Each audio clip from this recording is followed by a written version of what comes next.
Beauty must not fade away, TV. You got your son, oh, before you got your son, oh, before you got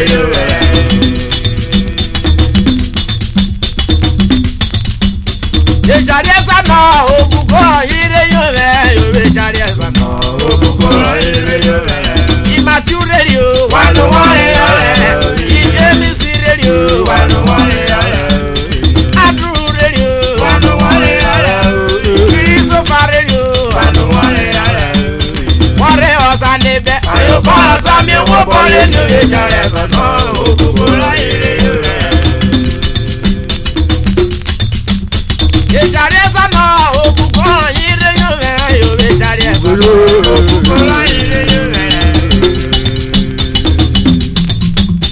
Teresa de Chalo in this one now, Rubu. It's Teresa, no, Bukola, you Teresa, no, Bukola, cousin in you, one, baby Peter in you, Nick in you, Samuel in you, what else I need that? You will put into the Teresa, no, Bukola.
Subscribe to our YouTube channel for more old Robo Science updates.